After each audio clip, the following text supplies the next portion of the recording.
नमस्कार, जय हिंद, वंदे मातरम सभी साथियों के लिए। और आपका सेकंड पेपर चल रहा है और सेकंड पेपर का आज हम दूसरा पार्ट कराने वाले हैं साथियों। तो आप सभी को यूनिट नंबर 3 और 4 में से जो मुख्य प्रश्न आएंगे, आप सभी साथी उन प्रश्नों को रट के जाएंगे। हमारे टेलीग्राम चैनल को आप लोग ज्वाइन कर लेंगे। डिस्क्रिप्शन बॉक्स में लिंक दे दी जाएगी आपके लिए और वहाँ पर इन सभी प्रश्नों की आपको PDF मिल जाएगी जिसके पास सीरीज नहीं है। चलेगा साथियों, अब हम स्टार्ट करते हैं यूनिट नंबर 3 समसामयिकी चिंतन फर्स्ट। अब हमारे चिंतन फर्स्ट समसामयिकी की बात करेंगे हम यहाँ पर। तो हम यहाँ पर कई सारे जो शिक्षाविद हैं उनके बारे में हम बात करेंगे। एक तो फ्री गैस के बारे में बात करेंगे, फ्री प्रोग्रेस यानी कि अरविंद घोष, ठीक है, और मीरा अल्फसा, साथ साथ रविन्द्रनाथ टैगोर के बारे में और डॉक्टर BR अम्बेडकर के बारे में, महात्मा गांधी के बारे में, ठीक है ना। तो चलेगा, अब हम शुरू करते हैं हमारी इस यूनिट का। छोटे छोटे प्रश्नों को हम देख लेते हैं सबसे पहले और फिर बड़े प्रश्नों की बात करेंगे। छोटे प्रश्नों में कौन कौन से प्रश्न मुख्य होते हैं, तो सबसे पहले आपको शुरुआत यहीं से कर देनी है कि अरविंद घोष के शिक्षा दर्शन में विशेष महत्व किसका दिया जाता है। तो आप सभी को याद रखना है, आध्यात्मिक शिक्षा को महत्व दिया गया है, ठीक है ना मेरे भाइयों। उसके बाद नेक्स्ट प्रश्न आपका है, अरविंद ने श्री माँ किसे कहा है। तो अरविंद ने श्री माँ मिस्टर निवेदिता को कहा है। ये वही मिस्टर निवेदिता है जो बाद में चल कर के स्वामी विवेकानंद की शिष्या बनी थी, ठीक है साथियों। और अगला प्रश्न आप लोगों का है, परिभाषा को विशेषकर याद रखना है, परिभाषा किस किस ने कौन सी दी है। अगला प्रश्न है आपका कि परस्पर सहयोग से सीखने के आधार को किस शैक्षिक चिंतक ने शिक्षण विधि में अपनाया है। तो राइट आंसर आपका हो जाएगा अरविंद घोष ही है, ठीक है। इस इंटीग्रल यानी कि जो समग्र शिक्षा के संस्थापक थे या प्रतिपादक कौन थे, वही अरविंद घोष हैं। यहाँ पर छोटे छोटे प्रश्नों को अगर आपने रट लिया तो आप मान लीजिएगा 4-5 प्रश्न तो आपके इन दोनों यूनिट से आएंगे, ठीक है ना। उसके बाद में आनंद युक्त कर्म सर्वोत्तम कर्म है। तो ये परिभाषा किसकी साथियों, बहुत मोस्ट है, रविंद्रनाथ टैगोर की है। भारत में किस शिक्षा शास्त्री को उनके गीतांजलि उपन्यास के लिए नोबेल पुरस्कार मिला था। तो बहुत बढ़िया प्रश्न है, गीतांजलि उपन्यास किसने लिखा था साथियों, रविंद्रनाथ टैगोर ने ही लिखा था। और जो टैगोर थे ना साथियों, याद रखना, टैगोर जो थे वो प्रकृतिवादी दार्शनिक विचारधारा के व्यक्ति थे। रविन्द्रनाथ टैगोर ने एक शिक्षण संस्थान की स्थापना की थी। प्रश्न नंबर 11, तो राइट आंसर होगा आपका विश्व भारती, ठीक है ना। विश्व भारती शिक्षण संस्थान की स्थापना की थी। आगे बात करते हैं कि विद्यालय आत्मबोध के आधार हैं। ये कथन किसका है, तो ये आपको याद रखना है फ्रॉवेल का है, जिन्होंने किंडरगार्टन पद्धति का समर्थन किया था या प्रतिपादन किया था, ठीक है ना। उसके बाद अगला प्रश्न आपका है कि पुस्तकों की अपेक्षा प्रत्यक्ष रूप से जीवित व्यक्ति को जानने का प्रयास करना ही सच्ची शिक्षा है। राइट आंसर होगा आपका टैगोर। टैगोर की यहाँ पर आगे हम बात करते हैं। महात्मा गांधी जिस शिक्षा पद्धति के प्रतिपादक थे, तो आपको याद रखना है बुनियादी शिक्षा या बेसिक शिक्षा, आप लोग मान लीजिए आधारभूत शिक्षा कह लीजिए। अगला प्रश्न है आपका कि शिक्षा से मेरा तात्पर्य बालक तथा व्यक्ति के शरीर, मन तथा आत्मा की उत्कृष्टता का सर्वांगीण प्रकटीकरण है। यह कथन भी किसका था साथियों, महात्मा गांधी का था। आगे बात करते हैं, शिक्षा से मेरा अभिप्राय है। तो यही वही प्रश्न है और राइट आंसर इसका महात्मा गांधी है। गांधी जी की समाज की व्यवस्था की आदर्श इकाई कौन सी थी, तो आप याद रखना आत्मनिर्भर गांव। और उन्होंने कहा था कि देश की 70% आबादी गांवों में निवास करती है, यानी देश की आत्मा गांवों में निवास करती है। और जो गांधी जी की उपाधि थी महात्मा करमचंद गांधी, मोहनदास करमचंद गांधी उनका पूरा नाम था। तो ये गांधी जी की उपाधि थी साथियों। सबसे पहले गांधी को किसने दी थी, ये गुरुदेव रविंद्रनाथ टैगोर ने दी थी, याद रखेंगे सभी साथी। उसके बाद में आते डॉक्टर BR अम्बेडकर के छोटे छोटे प्रश्न हैं। तो डॉक्टर BR अम्बेडकर के शैक्षिक चिंतन में प्रधानता किसकी थी, तो याद रखेंगे आप लोग दलित वर्ग की शिक्षा को वो सर्वोपरि मानते थे। दलित वर्ग को शिक्षा देना उनका महत्वाकांक्षी था। उसके बाद अगला प्रश्न है कि जे कृष्णमूर्ति ने संसार की व्याख्या किस सिद्धांत के आधार पर की है। तो बहुत बढ़िया प्रश्न है, सृजनात्मकता सिद्धांत के आधार पर। और उनकी विधि में प्रधानता थी किसकी थी, अनुभव द्वारा सीखने की, ठीक है, learning by experience by Krishnamurti method, ठीक है ना मेरे भाइयों। अगला प्रश्न है, और कृष्णमूर्ति ने किस शिक्षण विधि को सर्वाधिक बल दिया था। तो देखिएगा यहाँ पर श्रवण मनन निधि ध्यान और स्वाध्याय और प्रयोग विधि, इन सभी पर बल दिया था। ओके, अगला प्रश्न है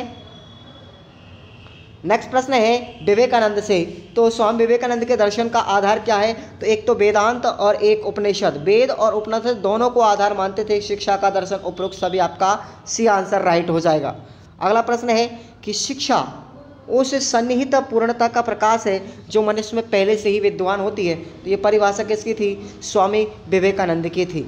स्वामी जी ने जिस धर्म सभा में भाग लिया था वह कहाँ हुई थी?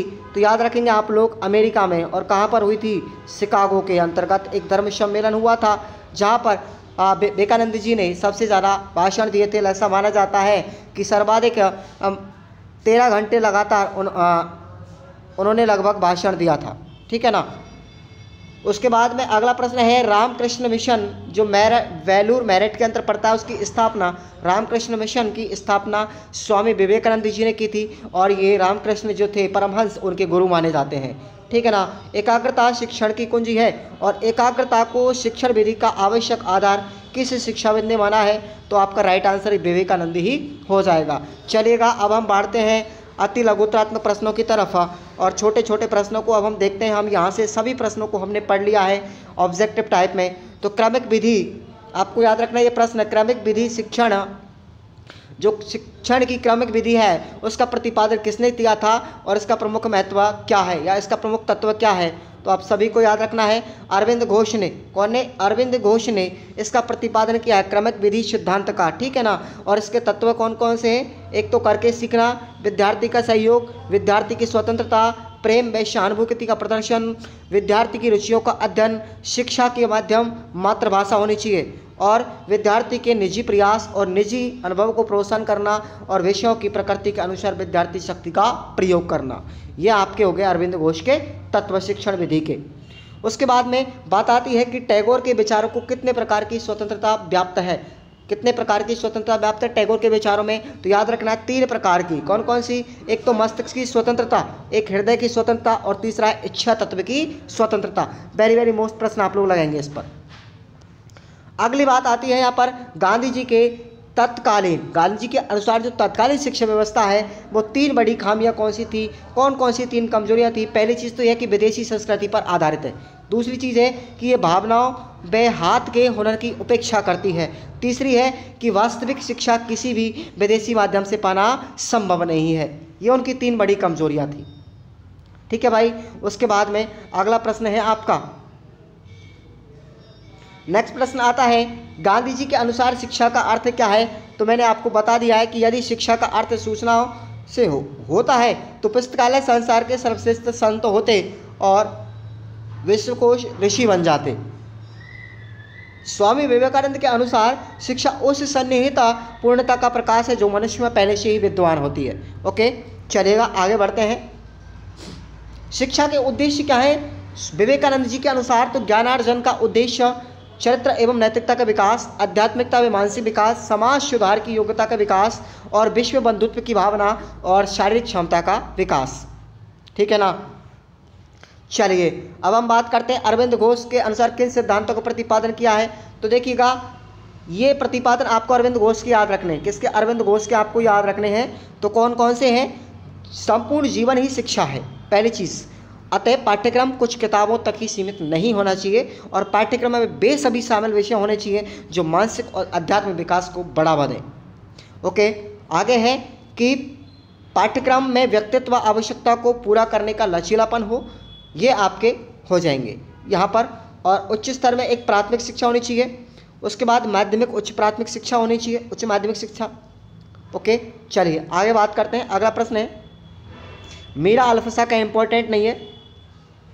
यहाँ पर आते हैं हमारे डॉक्टर BR अम्बेडकर के अनुसार शिक्षा का दर्शन कैसा होना चाहिए, स्वरूप कैसा है। यहाँ पर प्रश्न ये पूछा जाएगा, शिक्षा एक उपकरण एवं हथियार है, अम्बेडकर का ऐसा कहने के पीछे क्या तात्पर्य है? तो इन्होंने क्या बताया था, जरा ध्यान से पढ़ेंगे आप सभी साथी। वेरी वेरी मोस्ट सवाल है। ठीक है ना। तो बताया था उन्होंने कि अम्बेडकर के अनुसार शिक्षा और सभ्यता संस्कृति का मापक है। इससे यह पता चलता है कि विकास की दृष्टि से किसी भी समुदाय की स्थिति क्या है और वह किस ओर कितनी तेजी से गति कर रहा है। लेकिन शिक्षा एक उपकरण है, न कि एक मनुष्य की बौद्धिकता का पैमाना। ओके, चलिए आगे बात करते हैं। ऐसा नहीं है कि यदि कोई व्यक्ति शिक्षित नहीं है तो एक मनुष्य के रूप में बुद्धिमान नहीं हो सकता। यदि सभी लोगों को अशिक्षित रखा जाए तो उनकी बुद्धिमत्ता बची रहती है। चूंकि एक उपकरण है इसलिए बुद्धिमान मनुष्य इसे प्राप्त कर अधिक शक्तिशाली हो जाते हैं और शासक की स्थिति प्राप्त कर लेते हैं। तो ये प्रश्न आपको याद रखना है। चलिएगा आगे बढ़ते हैं। नेक्स्ट प्रश्न है आपका, ये याद रखेंगे आप लोग, विवेकानंद ने शिक्षा संबंधी विचारों पर टिप्पणी क्या लिखी थी। तो ये मोस्ट प्रश्न आप लोग याद रखेंगे। क्लियर, पीडीएफ आपको मैं डाल दूंगा। मोस्ट प्रश्न कौन कौन से हैं ये आप सभी को याद रख लेने हैं मेरे भाइयों। टैगोर की शिक्षा दर्शन की व्याख्या कीजिए। वेरी वेरी मोस्ट सवाल है। निबंधात्मक प्रश्नों में अगर पूछा जाएगा तो यही प्रश्न आएगा, टैगोर की शिक्षा दर्शन की व्यवस्था।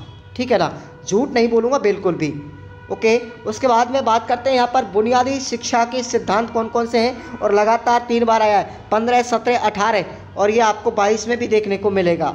ठीक है ना, गांधी जी की बेसिक शिक्षा के ऊपर हम बात करेंगे। तो बुनियादी शिक्षा के 5 मूल सिद्धांत बताए थे, ये भी आपको याद रखने हैं, इसी में आ जाएगा। ठीक है ना, चलिए आगे बढ़ते हैं हम। यहाँ पर बुनियादी शिक्षा की विशेषताओं से अगर प्रश्न पूछा जाएगा तो यही आएगा, आपको याद रख लेना। प्रश्न संख्या 8 और कौन कौन से बताए थे कि मनोवैज्ञानिक शिक्षा पद्धति बताई थी उन्होंने, दार्शनिक आधार बताए थे, आर्थिक समस्या का समाधान भी बताया था। ठीक है ना, समाज और राष्ट्रीय एकता और अहिंसात्मक क्रांति की अग्रदूत, उत्पादन पर जोर, ये सभी फैक्ट इनको याद रखने पॉइंटों को। अगर छोटा पूछा जाएगा और बड़ा पूछा जाएगा तो इनकी विश्लेषण कर देना है। भारतीयता की छाप, सामाजिक सुरक्षा, चरित्र निर्माण, सर्वांगीण विकास, बहुत इजी पेपर है, कोई ज़्यादा दिक्कत वाली बात नहीं है। और अगर आपसे पूछा जाए बुनियादी शिक्षा के दोष कौन कौन से, तो इसी में आएगा ये।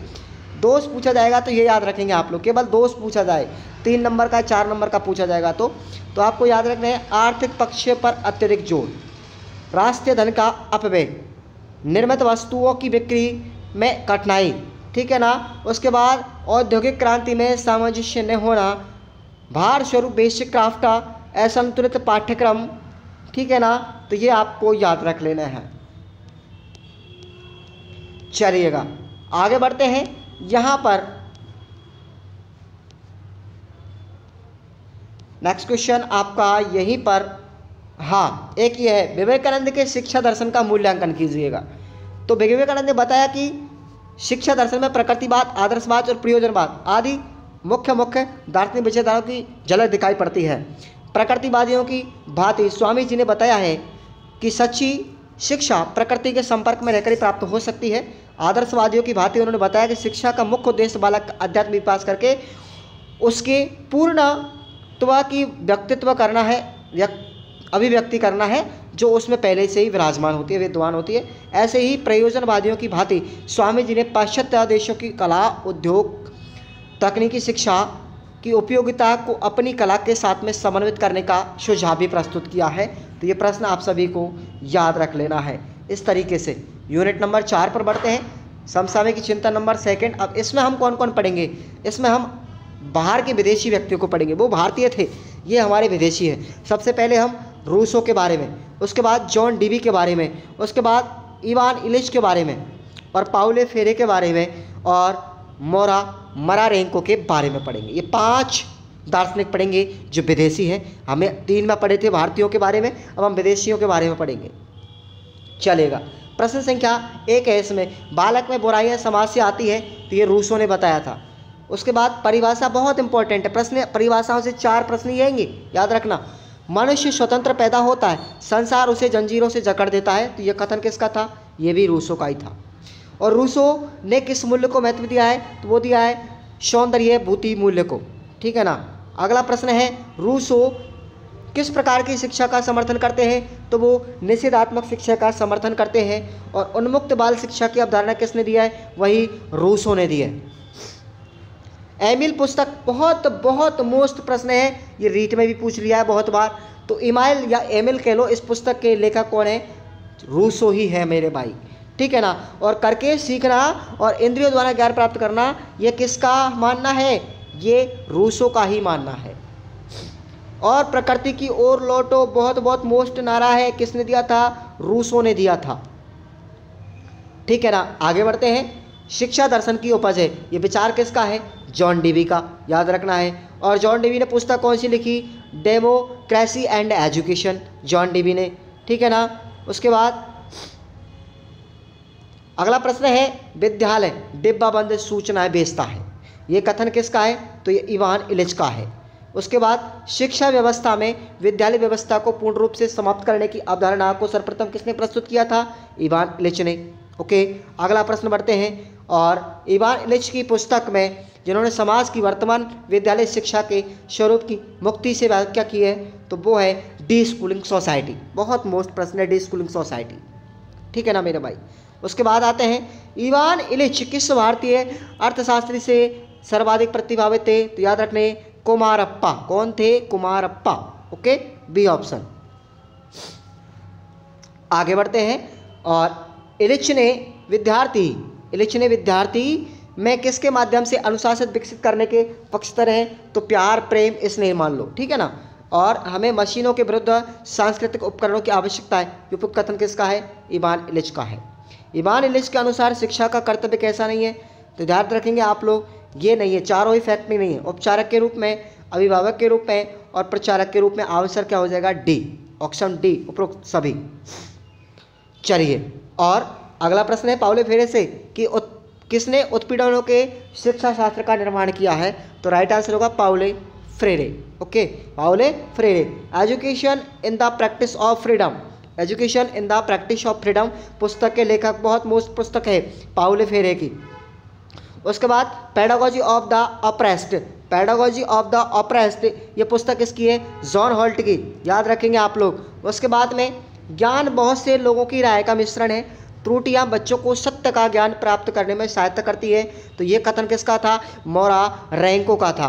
मकारेंको भैया, क्या नाम है? मकारेंको, याद रखना ये मकारेंको। चलिएगा, अगला प्रश्न है, निम्नलिखित में से किसने रूस की शिक्षा का जॉन डीवी कहा है? रूस की शिक्षा का जॉन डीवी मकारेंको ने कहा है।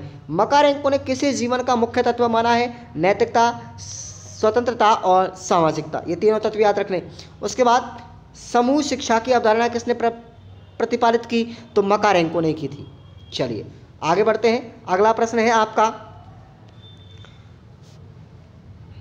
ये लो, रूस ने 4 अवस्था बताई थी, ये चारों ही अवस्था आपको, ये निबंधात्मक प्रश्न याद करना है, इसको यहाँ याद नहीं करना, ठीक है ना। निबंधात्मक प्रश्न याद करेंगे इसका हम, और वही प्रश्न आएगा एग्जाम में। चलिएगा, ये लो, प्रश्न नंबर छोटा है, डीवी ने समाज या जॉन डीवी ने समाज का लघु रूप किसे माना है? तो याद रखेंगे विद्यालय को। किसको माना है? विद्यालय को। अब जॉन डीवी की पुस्तक बहुत विशेषकर याद रखनी, एक तो आपने पढ़ ली, और 3, 4, 6 पुस्तक है इनकी, इनमें से 2 पुस्तकों के नाम पूछे जा सकते हैं, या कोई भी विषय में पूछा जा सकता है। The school and the child, school of tomorrow, democracy and education, freedom and culture, education, how we think, ये 6 पुस्तक आपको याद रख लेनी है कंठस्थ। चलो भैया, प्रगतिशील, उसके बाद में कितने भाग होते हैं शिक्षा के? किसके अनुसार? जॉन डीवी के अनुसार तो 2 भाग, एक तो मनोवैज्ञानिक और एक सामाजिक। ओके, आगे बात करते हैं। इवान इलिच के अनुसार एक अच्छी शिक्षा के प्रमुख उद्देश्य क्या होने चाहिए? पहली चीज, समाज शिक्षा का उद्देश्य, ज्ञान हस्तांतरण का उद्देश्य, स्वतंत्रता का उद्देश्य और सांस्कृतिक के विकास का उद्देश्य। आगे बात करते हैं। अगला प्रश्न है आपका, अगला प्रश्न है आपको याद रखना है, ये याद रखना, चेतना का ऊर्ध्वीकरण या विवेकीकरण से क्या तात्पर्य है या क्या अर्थ है? तो फ्रेरे, पाउलो फ्रेरे, मानुषीकरण की प्रक्रिया, ये यहाँ पर नहीं पढ़ना, आगे पढ़ेंगे हम इसको विस्तार से। चलिए मेरे भाइयों, आगे बढ़ते हैं। और मोरक्का के अनुसार पाठ्यक्रम निर्माण में किन बातों का ध्यान रखना चाहिए? तो पाठ्यचर्या का निर्माण करते समय समाज की आवश्यकता, बच्चों के व्यक्तित्व, उनका सम्मान, सामूहिक हितों का विशेष ध्यान रखना चाहिए। चलो आगे बढ़ते हैं। ये प्रश्न मोस्ट है भैया, प्रश्न मोस्ट है, रूसों के समकालीन सामाजिक परिदृश्य का वर्णन कीजिएगा। तो याद रखेंगे सभी साथी, रूसों ने समाज में 2 संस्थाओं की मुख्य भूमिका अदा की थी, एक तो चर्च की और एक दूसरा राज्य। चर्च के समर्थक का मानना है कि धर्म की स्वीकृति होनी अति आवश्यक है, अन्यथा समाज में नैतिकता का स्तर गिरेगा, मनुष्यों में आध्यात्मिकता मान्यता समाप्त हो जाएंगी। दूसरी ओर धर्म और राजनीतिक अपना गठजोड़ ठीक से ना बना सकने के कारण धर्म अपना प्रभाव खोता चला जाता है। उनके स्थान पर रूढ़ियाँ, अज्ञानता और अविज्ञानता और कुरीतियाँ स्थान ले लेती हैं, जिससे नैतिकता के अभाव में धर्म मूल्य रहित हो जाता है और समाज को बंधन में बांधते हैं। कौन? रूसो। उनका कहना है कि प्रकृति में उत्पीड़न होने वाला प्रत्येक प्राणी स्वतंत्र है और समाज व्यक्ति की काल्पनिक और असत्य सोच की भ्रमपूर्ण दुनिया है। आगे बताया था उन्होंने कि रूसो के समय में मनुष्य की जिम्मेदारी या शिक्षा की जिम्मेदारी चर्च पर थी। यही कारण है कि उस समय चर्च और राज्य का इतना महत्व अधिक था। तो ये आप सभी को याद रखना है। प्रश्न संख्या 5, क्या रूसो का शैक्षिक चिंतन वर्तमान समय में प्रासंगिक और उपयोगी कैसे माना जा सकता है? यह आपसे उद्देश्य पूछा जा रहा है, एक ही बात है। तो ये प्रश्न आपको याद रखना 2016 में आया हुआ है। पहली चीज़ तो शारीरिक विकास में किस प्रकार उपयोगी है, फिर मानसिक विकास में, भावात्मक विकास में, तो ये तीनों, और सामाजिक का राजनीतिक विकास में किस तरीके से उपयोगी है, सबको याद रख लेना मेरे भाई। उसके बाद आगे बढ़ते हैं हम।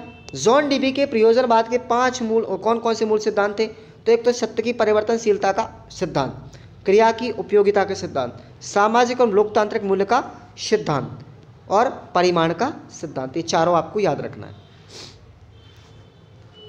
आगे बात करते हैं प्रयोजनवादी पाठ्यचर्या का इस सिद्धांत को लिखिएगा। प्रश्न संख्या 9, तो याद रखेंगे आप इस प्रश्न को सभी, ठीक है ना। प्रयोजनवाद शिक्षा की प्रक्रिया में शिक्षा के ग्रंथ, विषयों और बालकों की अपेक्षा को अधिक महत्वपूर्ण मानते हैं, उसे शिक्षा का केंद्र समझते हैं। अतः प्रत्येक बालक के अनुसार पाठ्यक्रम ऐसा होना चाहिए जो बालक के को उत्तम हो, उपयोगी हो, समृद्धशाली बनाए और संपूर्ण अनुभव प्रदान कर सके। तो इस तरीके से आपको याद रखना है। तो दूसरा पॉइंट है ये पाठ्यक्रम के साथ नियोजन का दूसरा सिद्धांत क्रिया है। तीसरा है आपका ये वाला, तो ये आपको प्रश्न याद रखना है, ठीक है ना भाई। चलिए आगे बात तक करते हैं हम।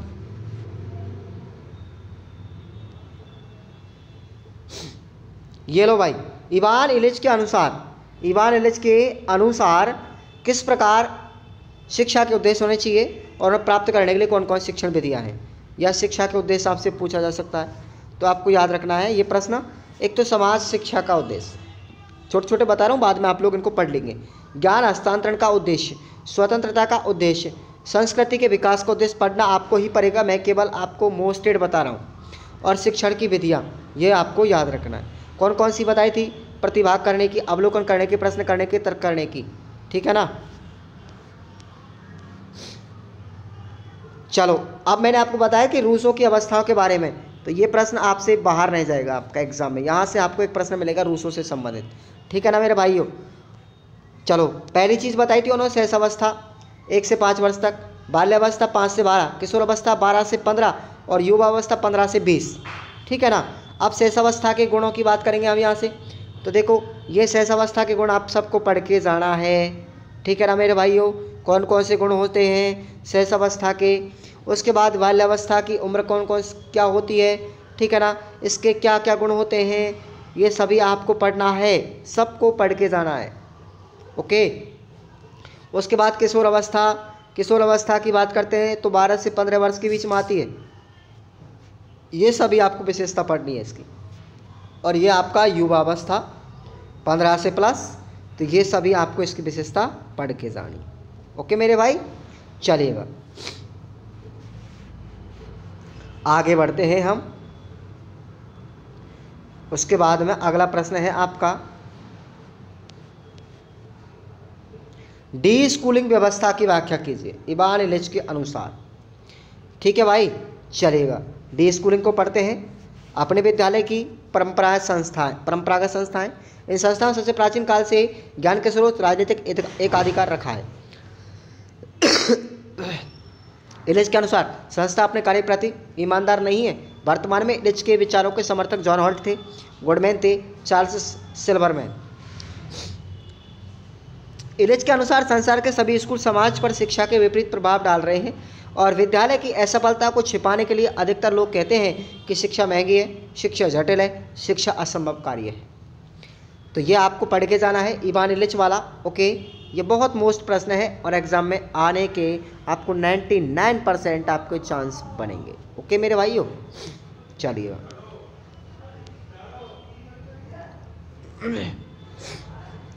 अगला प्रश्न है आपका पाउले फेरे से मानुषीकरण से आपसे क्या समझते हैं। प्रश्न मैंने पहले छोड़ा था और आपको अब बता रहा हूँ, वेरी वेरी मोस्ट प्रश्न है, यहाँ से आपको प्रश्न मिल जाएगा। ये भाई 20 नंबर कैसे बनेंगे, ऐसे थोड़ी बन जाएंगे, 20 नंबर तो बहुत बड़े होते हैं, ठीक है ना। छोटे प्रश्न भी पूछ सकता है आपसे, बड़े प्रश्न तो आप लोग इन प्रश्नों को विशेषकर ध्यान रखिएगा। पाउले फेरे से उत्पीड़नों का शिक्षा शास्त्र प्रश्न ऐसे पूछ सकता है। तो देखिए अभी तक एक बार भी पाउले फेरे नहीं आया यहाँ पर, 2017 और 19 में आ गया, सॉरी, है ना। चलेगा, इस प्रश्न को आप लोग ढंग से पढ़ के जाएंगे, बहुत बारीकी से। ओके मेरे भाइयों, तो आप लोग टेंशन नहीं लेंगे बिल्कुल भी, सीधा सा है, छोटा सा है। और इसकी पुस्तक विशेषकर याद रखेंगे, पाउले फेरे की pedagogy of the oppressed. Okay, तो आप लोग बिल्कुल भी नहीं घबराएंगे और इस यूनिट को याद करके ज़रूर जाएंगे। यूनिट नंबर 3 और 4 इनसे बाहर प्रश्न आपका नहीं जाएगा। और आप लोग टेलीग्राम को ज्वाइन करिएगा।